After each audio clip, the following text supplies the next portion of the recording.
তুমি পাশে থাকলে যে কি ভাল লাগে। আরে তোর কত বড় সাহস, টোকাই কোথাকার, তুই আমাকে কিস করিস? এই তুমি কিছু বলছো না কেন?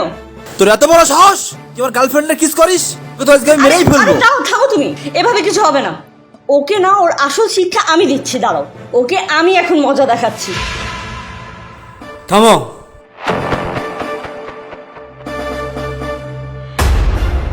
চিনতে পারছো? হ্যাঁ, কথা খাও না কেন?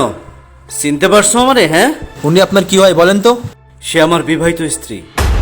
আরে না, ও মিথ্যা কথা বলছে। একটা টোকাই কেন আমার স্বামী হতে যাবে? ও একটা প্রতারক। আর তুমি ওর মতো একটা টোকাইয়ের কথা বিশ্বাস করছো কেন? ভাই, আমি সত্যি বলতেছি, সে আমার বিবাহিত স্ত্রী। আপনার কাছে কোনো প্রমাণ আছে? প্রমাণ চান? খারান, প্রমাণ দিতেছি।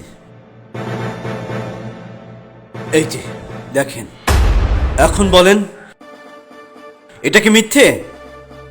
আরে এটা তো এডিট করাও হতে পারে। এডিট করে না? মিথ্যেবাদী, ঠক, প্রতারক। আরে আমি বিদেশে থেকে মাথার ঘাম পায়ে ফেলে অক্লান্ত পরিশ্রম করে শুধুমাত্র তোর সুখের জন্য আমি দিন রাত পরিশ্রম করি, শুধুমাত্র তোর জন্য। শোন, তুই কি ভেবেছিলি আমি কিছু জানতে পারবো না?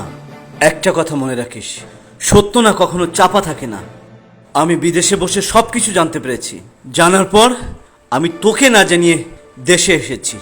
দেশে এসে আমি যখন জানতে পারি তুই এই বটতলায় আসিস, তখন আমি এই যে টোকাইয়ের বেশ ধরে না তোকে হাতে নাতে ধরার জন্য এসেছি। আসলে তুই যে এত বড় মাপের অভিনেত্রী এটা আমার কখনো জানা ছিল না। আরে যে স্ত্রী স্বামী থাকা সত্ত্বেও যে পরপুরুষের সাথে প্রেম করে সে তো মানুষ না, একটা অমানুষ, একটা জানোয়ার। আরে তোর জন্য আমি কি করি নাই বল? তোর ওই মুখ না আমি আর দেখতে চাই না। তোর মতো স্ত্রীকে আমার দরকার নাই। ভাই, আপনারা যেহেতু দুজন দুজনকে ভালোবাসেন না, যান ওকে নিয়ে যান, নিয়ে গিয়ে আপনি বিয়ে করেন। যান, চলো আমরা এখনই যেয়ে বিয়ে করে ফেলি। প্রশ্নই ওঠে না, তুমি একজন বিবাহিত মেয়ে, আমি তোমাকে কেন বিয়ে করব? ফার্দার আমার সঙ্গে যোগাযোগ করার চেষ্টা করবে না, বলে দিলাম। আরে আরে শোনো, দাঁড়াও। দেখো, তুমি আমাকে ক্ষমা করে দাও প্লিজ। আমি অনেক বড় একটা ভুল করে ফেলছি। পা ছাড়ো। আমি অনেক বড় একটা পা অপরাধ ছাড়ো। করছি।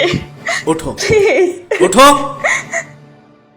শোন, তোকে যদি আমি ক্ষমা করি না, এই ভুলটা তুই আবারও করবি।